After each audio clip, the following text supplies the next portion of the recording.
Out there, wherever you are on the planet. My name is Dee Dee Verg, and today I have with me my very special guest, Karl Smith, brilliant hypnotist. Welcome to the show.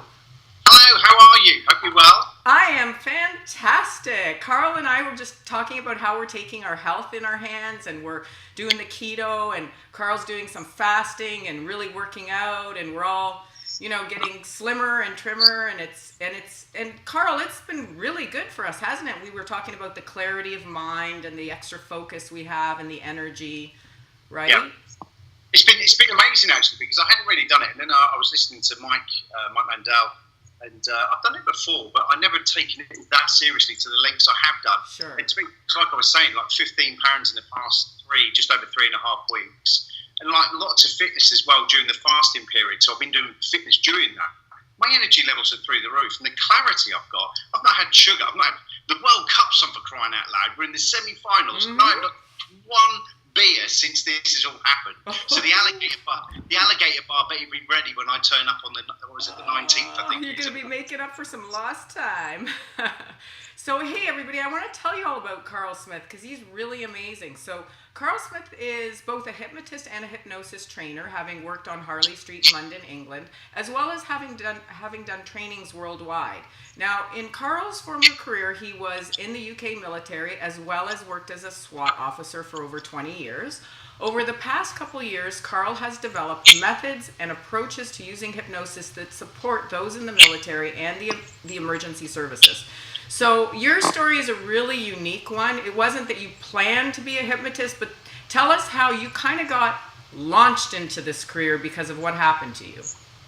So my journey in hypnosis actually started when I was about 13, 14. I used to go watch a stage hypnotist. I used to live in a seaside resort in called Great Yarmouth in England. I used to watch it and I used to think, load of rubbish, load of old junk and that. And anyway, so my early start on hypnosis was there, but the intrigue was always there. But then I joined the military, like you said. I went off and I did all the tours out there. I went to all the sandy places that most of the people watching this won't go to. Definitely want to go to.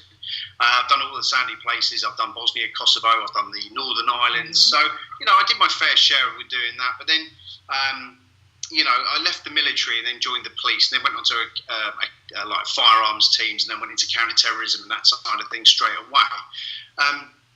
But like most of your viewers may know as well, is that on August 4th, 2006, I'd just finished duty. I was then going home. That a guy had just been to a funeral. He'd had too many drinks. Jumped in his car to go look for some more. He wanted more booze and more drugs. That's what he told in his police statement. And lost control of his car. I went outside. I went outside the front of our house, tried to get him out of the car. Didn't work. I did something that was stupid. I wrapped my hand around the seatbelt, and literally I was trying to get him out of the vehicle. And I thought I was superhuman for some strange reason. It didn't quite work out that way. The 1.5-ton car beat the 90-kilo car, and literally just caused loads of mayhem. So what happened next is that obviously I was injured. My legs were injured. My pelvis was injured. My lower back, my spine. Did he not drive right through the living room of your house or something crazy like that? Yeah, it was the front door kitchen, yeah. Yeah, somehow he must have hit the gas and both you went through the house.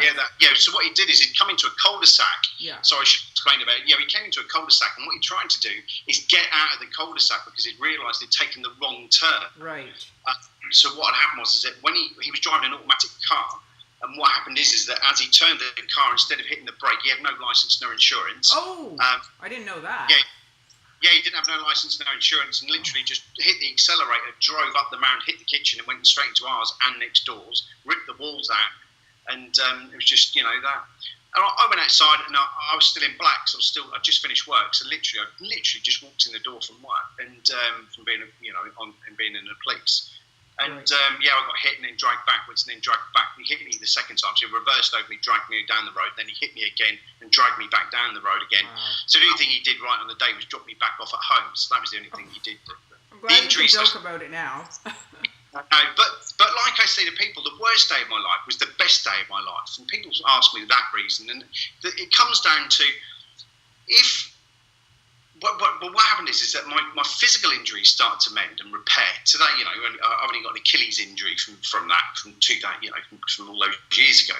Mm. And the thing is that from that is that I was put on tramadol, pregabalins, and all those type of drugs, and I was injured, you know. And when I started to come off of those, that's when the physical problems were resolving, when the pain was subsiding. But however, the mental had been covered up by the pregabalin, the tramadol. They'd all been covered up. So, long story short, is that when I did start coming off the tramadol and pregabalin to stop the physical pain, the emotional pain then ripped out. And it wasn't until a friend of mine basically pointed me in the eye. Initially, in 2007, he pointed me towards EFT because, to be quite honest, I'd become a drug addict on tramadol. I desperately needed tramadol. Tramadol is a horrendous drug.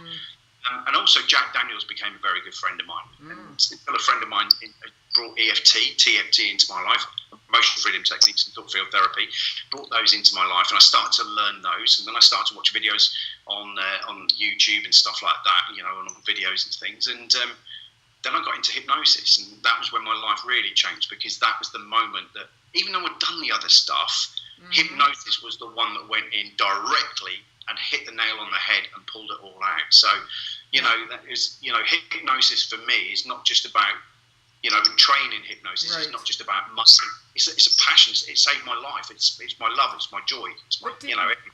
Didn't you? I'm trying to recall your story from when we talked a couple of years ago. It was literally like 1 or 2 hypnosis sessions, and you were back. Like, it was that fast. It really was. And for most people that know me from this circuit, especially in HT Live, they know that I was working with Jonathan Chase. And I'd been working with a police officer who taught me hypnosis and some elements, you know, nothing special. But then I went on a 10-month course, which didn't even touch it.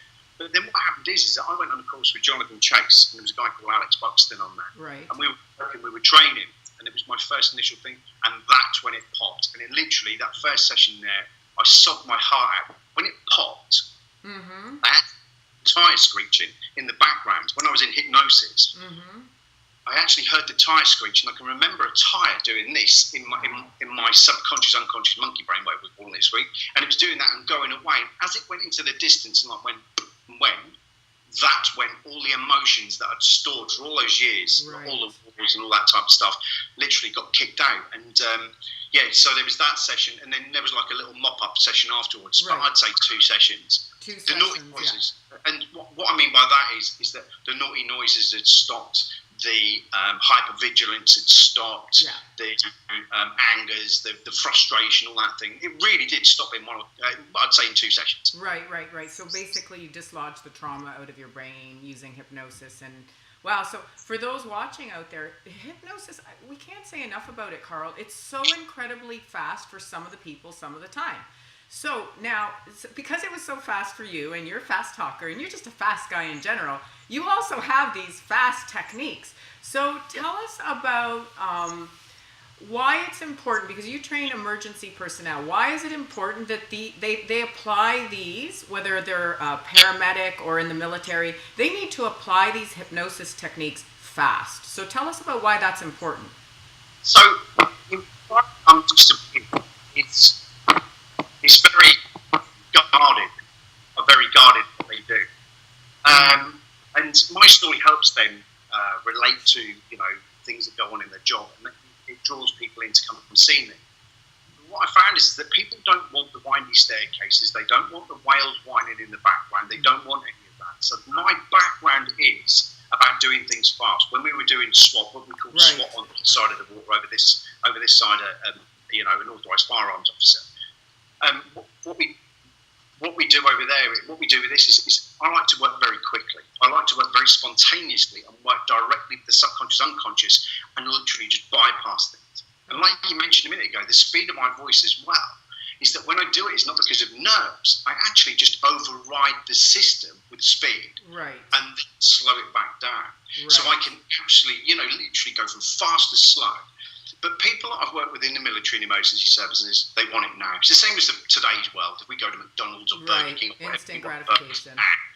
And that's the same thing as with our bodies. The way that we are nowadays, the human race has evolved massively, you know, over the past 20, 30 years, you know, and it wants everything fast. And I've developed ways of doing that fast as well to give people that what they want.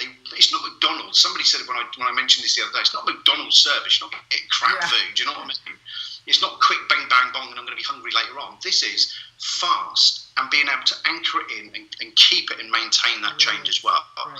So that's what we do with Kinetic Shift and many other different ideas and techniques that I go around and use every day. Okay, so you're doing a 2-day pre-conference course called Kinetic Shift. So tell everybody about what they can expect to get from that course. So Kinetic Shift is a content-free hypnosis technique. Basically, there is nothing new. You know as well as I do, and everybody watching this video, there is nothing new. It's the way that you apply it is the completely different way. And I've used many different ways. Oh, God, there's so many people at HT Live that have inspired me during my career. You know, Melissa, David Schneider, you know, the Ellman family, everybody. In fact, everybody. If I say that, then it covers me for everyone later on. But I've been inspired through my career to do things like that. So there's modalities and there's confusion techniques, speed techniques.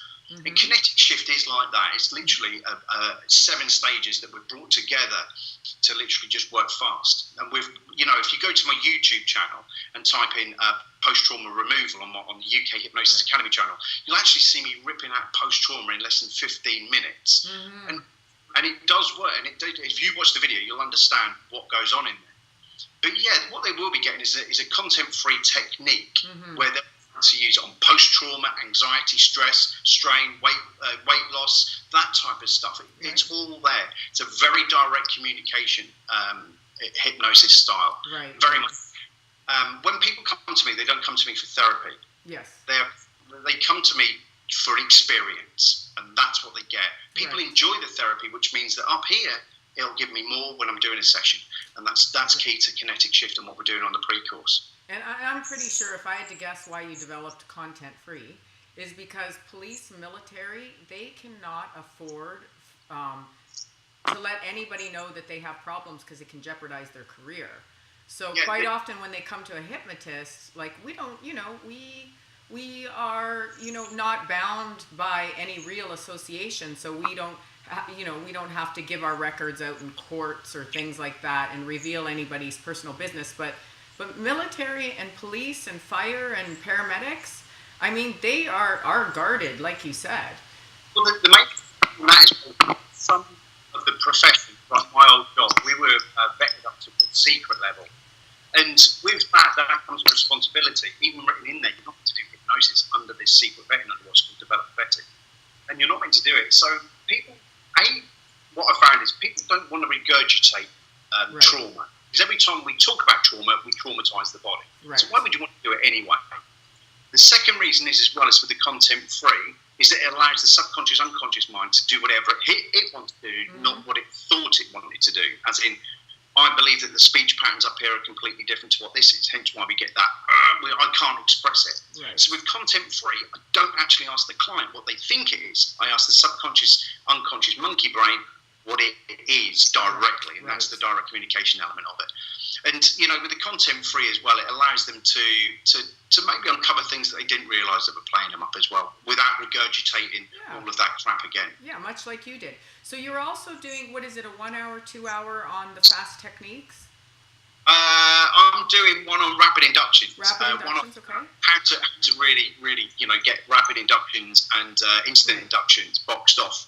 You know, many therapists say they don't use them or they're not confident. On that presentation I'm doing that afternoon, it's going to be about how I get things done fast, how I get hypnosis in less than 30 seconds, and then go from there. That's, you know, so talking all the way through about speed, dynamics, and just working with it. And it's not a case of I'm sitting here saying everybody should have rapid inductions. What I'm saying is that it's just something you can use, and you can come see me, how I operate and how I work, especially in those uniformed environments where they say, I want to see you, but I want it done really quick. Stop the naughty noise. Right. And then in and then out, and it's simple as that. Okay, so hey everybody, whether you want to learn how to do things fast or even faster, go check Karl out and definitely register really quickly because I'm sure your spots are filling up. It's getting closer and closer to Hypnothoughts. It's a post-conference course on August 21st called Kinetic Shift Practitioners. Go to htlive.net. Register as soon as possible because, again, you're probably going to sell out. You're quite popular at Hypnothoughts, are you not? So, yeah, 50. 50? 50 people with me and Kevin Lay last year. Yeah, right. So everybody go right away. I mean, if you find this interesting, go right away and sign up, because again, you want to make sure you get your space. So Karl, it's been a blast as normal, and I will see you at this year's Hypnothoughts. Oh, every year, alligator bar. Yeah, and you know what? Let aside not just the learning you get and the fabulous exposure that you and I have both attended for years on end, and we've learned from some of those most amazing people. Everything from fast to slow to very slightly woo-woo to, I mean, it's just a smorgasbord. But you're talking about the social part, which is really, really fun. You know what? The key thing about you've never been to HT, like I've been to every single one now. Right. I've been to all of them. Yeah. And it's not just about the learning, which is great. Yeah. Family. There's so many of the family out there. I love and the family's growing. The family, it's probably going to be 1,000 people this year. So what do you get when you get 1,000 hypnotists in the New Orleans hotel? Carnage. Yeah. Okay, Karl, I can't wait. I look forward to seeing you again, and have a great evening there in the UK. Thank you very much. Take care. Okay.